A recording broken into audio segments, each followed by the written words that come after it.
शांताकारं भुजंगशयनं पद्मनाभं सुरेशं विश्वाधारं गगनसदृशं मेघवर्णं शुभांगं लक्ष्मीकान्तं कमलनयनं योगिभिध्यानगम्यं वंदे विष्णु भवभयहरं सर्वलोकैकनाथं। मंगलम भगवान विष्णु मंगलम गरुड़ध्वज मंगलम पुंडरीकाक्ष मंगलाय तनोहरि। ओम नमो भगवते वासुदेवाय। आज का दिन आप सभी के लिए मंगलमय हो। आपका भक्ति कथा चैनल पर स्वागत है। भाद्रपद महीना भगवान श्री कृष्ण को बहुत ही प्रिय है। इस महीने में प्रतिदिन श्रीमद् भागवत महापुराण की कथा सुननी चाहिए। इससे सभी प्रकार के पापों का नाश होता है, घर में सुख समृद्धि आती है और मोक्ष की प्राप्ति होती है। आज के अध्याय में श्री सुखदेव जी कहते हैं, परीक्षित, भगवान श्री कृष्ण सबके मन की बात जानते हैं। वे ब्राह्मणों के परम भक्त, उनके कलेशों के नाशक तथा संतों के एकमात्र आश्रय हैं। वे पूर्वोक्त प्रकार से उन ब्राह्मण देवता के साथ बहुत देर तक बातचीत करते रहे। अब वे अपने प्यारे सखा उन ब्राह्मण से तनिक मुस्कुराकर विनोद करते हुए बोले। उस समय भगवान श्री कृष्ण उन ब्राह्मण देवता की ओर प्रेम भरी दृष्टि से देख रहे थे। भगवान श्री कृष्ण ने कहा, ब्राह्मण, आप अपने घर से मेरे लिए क्या उपहार लाए हैं? मेरे प्रेमी भक्त जब प्रेम से थोड़ी सी वस्तु भी मुझे अर्पण करते हैं तो वह मेरे लिए बहुत हो जाती है, परंतु मेरे अभक्त यदि बहुत सी सामग्री भी मुझे भेंट करते हैं तो उससे मैं संतुष्ट नहीं होता। जो पुरुष प्रेम भक्ति से फल फूल अथवा पत्ता पानी में से कोई भी वस्तु मुझे समर्पित करता है तो मैं उस शुद्ध चित्त भक्त का वह प्रेमोपहार केवल स्वीकार ही नहीं करता बल्कि तुरंत भोग लगा लेता हूं। परीक्षित, भगवान श्री कृष्ण के ऐसा कहने पर भी उन ब्राह्मण देवता ने लज्जावश उन लक्ष्मीपति को वे 4 मुट्ठी चूड़े नहीं दिए। उन्होंने संकोच से अपना मुंह नीचे कर लिया था। परीक्षित, भगवान श्री कृष्ण समस्त प्राणियों के हृदय का एक एक संकल्प और उनका अभाव भी जानते हैं। उन्होंने ब्राह्मण के आने का कारण उनके हृदय की बात जान ली। अब वे विचार करने लगे कि एक तो यह मेरा प्यारा सखा है, दूसरे इसने पहले कभी लक्ष्मी की कामना से मेरा भजन नहीं किया है। इस समय यह अपनी पतिव्रता पत्नी को प्रसन्न करने के लिए उसी के आग्रह से यहाँ आया है। अब मैं इसे ऐसी संपत्ति दूंगा जो देवताओं के लिए भी अत्यंत दुर्लभ है। भगवान श्री कृष्ण ने ऐसा विचार करके उनके वस्त्र में से चिथड़े की एक पोटली में बंधा हुआ चूड़ा, यह क्या है, ऐसा कहकर स्वयं ही छीन लिया और बड़े आदर से कहने लगे, प्यारे मित्र, यह तो तुम मेरे लिए अत्यंत प्रिय भेंट लेकर आए हो। ये चूड़े न केवल मुझे बल्कि सारे संसार को तृप्त करने के लिए पर्याप्त है। ऐसा कहकर वे उसमें से एक मुट्ठी चूड़ा खा गए और दूसरी मुट्ठी ज्यों ही भरी त्यों ही रुक्मिणी के रूप में स्वयं भगवती लक्ष्मी जी ने भगवान श्री कृष्ण का हाथ पकड़ लिया, क्योंकि वे तो एकमात्र भगवान के परायण हैं, उन्हें छोड़कर और कहीं जा नहीं सकती। रुक्मिणी जी ने कहा, विश्वात्मन, बस बस, मनुष्य को इस लोक में तथा मरने के बाद परलोक में भी समस्त संपत्तियों की समृद्धि प्राप्त करने के लिए यह एक मुट्ठी चूड़ा ही बहुत है, क्योंकि आपके लिए इतना ही प्रसन्नता का हेतु बन जाता है।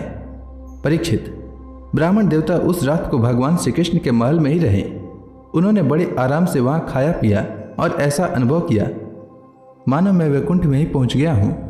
परीक्षित, श्री कृष्ण से ब्राह्मण को प्रत्यक्ष रूप में कुछ भी न मिला, फिर भी उन्होंने उनसे कुछ मांगा नहीं। वे अपने चित्त की करतूत पर कुछ लज्जित से होकर भगवान श्री कृष्ण के दर्शन जनित आनंद में डूबते उतराते अपने घर की ओर चल पड़े। वे मन ही मन सोचने लगे, अहो, कितने आनंद और आश्चर्य की बात है। ब्राह्मण को अपना इष्ट देव मानने वाले भगवान श्री कृष्ण की ब्राह्मण भक्ति आज मैंने अपनी आंखों से देख ली। धन्य है जिनके वक्ष स्थल पर स्वयं लक्ष्मी जी सदा विराजमान रहती हैं। उन्होंने मुझ अत्यंत दरिद्र को अपने हृदय से लगा लिया। कहाँ तो मैं अत्यंत पापी और दरिद्र और कहाँ लक्ष्मी के एकमात्र आश्रय भगवान श्री कृष्ण, परंतु उन्होंने यह ब्राह्मण है ऐसा समझकर मुझे अपनी भुजाओं में भरकर हृदय से लगा लिया।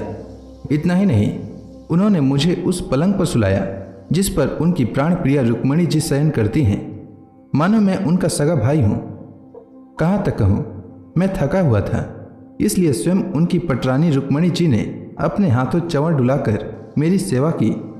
ओह, देवताओं के आराध्य देव होकर भी ब्राह्मणों को अपना इष्ट देव मानने वाले प्रभु ने पांव दबाकर अपने हाथों खिला पिलाकर मेरी अत्यंत सेवा शुश्रूषा की और देवता के समान मेरी पूजा की। स्वर्ग, मोक्ष, पृथ्वी और रसातल की संपत्ति तथा समस्त योग सिद्धियों की प्राप्ति का मूल उनके चरणों की पूजा ही है। फिर भी परम दयालु श्री कृष्ण ने यह सोचकर मुझे थोड़ा सा भी धन नहीं दिया कि कहीं यह दरिद्र धन पाकर बिल्कुल मतवाला ना हो जाए और मुझे न भूल बैठे। इस प्रकार मन ही मन विचार करते करते ब्राह्मण देवता अपने घर के पास पहुंच गए। वे वहां क्या देखते हैं कि सब का सब स्थान सूर्य, अग्नि और चंद्रमा के समान तेजस्वी रत्न निर्मित महलों से घिरा हुआ है।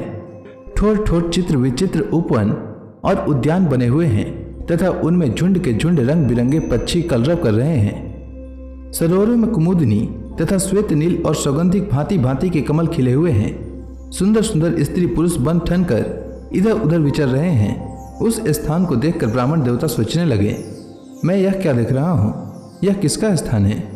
यदि यह वही स्थान है जहाँ मैं रहता था तो यह ऐसा कैसे हो गया? इस प्रकार वे सोच ही रहे थे कि देवताओं के समान सुंदर सुंदर स्त्री पुरुष गाजे बाजे के साथ मंगल गीत गाते हुए उस महाभाग्यवान ब्राह्मण की अगवानी करने के लिए आए। पतिदेव का शुभागमन सुनकर ब्राह्मणी को अपार आनंद हुआ और वह हड़बड़ाकर जल्दी जल्दी घर से निकल आई। वह ऐसी मालूम होती थी मानो मूर्तिमती लक्ष्मी जी ही कमल वन से पधारी हो। पतिदेव को देखते ही पतिव्रता पत्नी के नेत्रों में प्रेम और उत्कंठा के आवेग से आंसू छलक आए। उसने अपने नेत्र बंद कर लिए। ब्राह्मणी ने बड़े प्रेमाभाव से उन्हें नमस्कार किया और मन ही मन आलिंगन भी। प्रिय परीक्षित, ब्राह्मण पत्नी सोने का हार पहनी हुई दासियों के बीच में विमान स्थित देवांगना के समान अत्यंत शोभायमान एवं दीप्यमान हो रही थी। उसे इस रूप में देखकर वे विस्मित हो गए। उन्होंने अपनी पत्नी के साथ बड़े प्रेम से अपने महल में प्रवेश किया।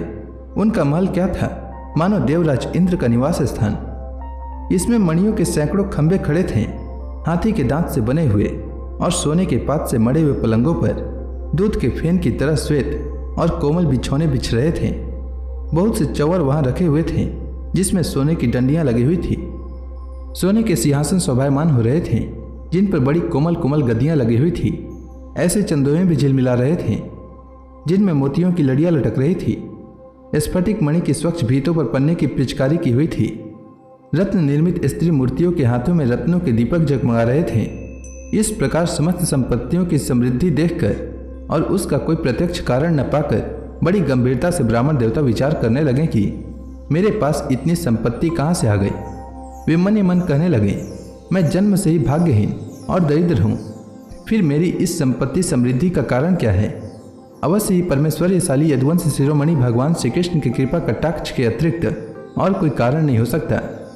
यह सब कुछ उनकी करुणा की ही देन है।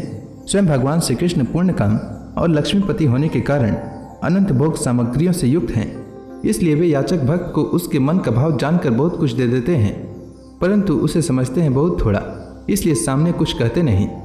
मेरे यदुवंश शिरोमणि सखा श्याम सुंदर सचमुच उस मेघ से भी बढ़कर उदार हैं, जो समुद्र को भर देने की शक्ति रखने पर भी किसान के सामने न बरसकर उसके सो जाने पर रात में बरसता है और बहुत बरसने पर भी थोड़ा ही समझता है। मेरे प्यारे सखा श्री कृष्ण देते हैं बहुत, पर उसे मानते हैं बहुत थोड़ा, और उनका प्रेमी भक्त यदि उनके लिए कुछ भी कर दे तो वे उसको बहुत मान लेते हैं। देखो तो सही, मैंने उन्हें केवल एक मुट्ठी चूड़ा भेंट किया था, पर उदार शिरोमणि श्री कृष्ण ने उसे कितने प्रेम से स्वीकार किया। मुझे जन्म जन्म उन्हीं का प्रेम, उन्हीं की हितैषिता, उन्हीं की मित्रता और उन्हीं की सेवा प्राप्त हो। मुझे संपत्ति की आवश्यकता नहीं, सदा सर्वदा उन्हीं गुणों के एकमात्र निवास स्थान महानुभाव भगवान श्री कृष्ण के चरणों में मेरा अनुराग बढ़ता जाए और उन्हीं के प्रेमी भक्तों का सत्संग प्राप्त हो। अजन्मा भगवान श्री कृष्ण संपत्ति आदि के दोष जानते हैं। वे देखते हैं कि बड़े बड़े धनियों का धन और ऐश्वर्य के मद से पतन हो जाता है, इसीलिए वे अपने अदूरदर्शी भक्त को उसके मांगते रहने पर भी तरह तरह की संपत्ति, राज्य और ऐश्वर्य आदि नहीं देते। यह उनकी बड़ी कृपा है। परीक्षित, अपनी बुद्धि से इस प्रकार निश्चय करके वे ब्राह्मण देवता त्यागपूर्वक अनासक्त भाव से अपनी पत्नी के साथ भगवत प्रसाद स्वरूप विषयों को ग्रहण करने लगे और दिनों दिन उनकी प्रेम भक्ति बढ़ने लगी। प्रिय परीक्षित, देवताओं के भी आराध्य देव, भक्त भयहारी यज्ञपति सर्वशक्तिमान भगवान स्वयं ब्राह्मणों को अपना प्रभु, अपना इष्ट देव मानते हैं। इस प्रकार भगवान श्री कृष्ण के प्यारे सखा उस ब्राह्मण ने देखा कि यद्यपि भगवान अजित हैं, किसी के अधीन नहीं हैं, फिर भी वे अपने सेवकों के अधीन हो जाते हैं, उनसे पराजित हो जाते हैं। अब वे उन्हीं के ध्यान में तन्मय हो गए। ध्यान के आवेग से उनकी अविद्या की गांठ कट गई और उन्होंने थोड़े ही समय में भगवान का धाम, जो कि संतों का एकमात्र आश्रय है, उसे प्राप्त किया। प्रिय परीक्षित, ब्राह्मणों को अपना इष्ट देव मानने वाले भगवान श्री कृष्ण की इस ब्राह्मण भक्ति को जो सुनता है, उसे भगवान के चरणों में प्रेम भाव प्राप्त हो जाता है और वह कर्म बंधन से मुक्त हो जाता है। तो इसी के साथ आज का यह अध्याय समाप्त हुआ। इसके आगे की कथा मैं कल के अध्याय में सुनाऊंगा। तब तक के लिए भगवान हरि का नाम लेते रहें। तो प्रेम से बोलिए भगवान विष्णु की जय, श्री कृष्ण भगवान की जय, समस्त देवी देवताओं की जय।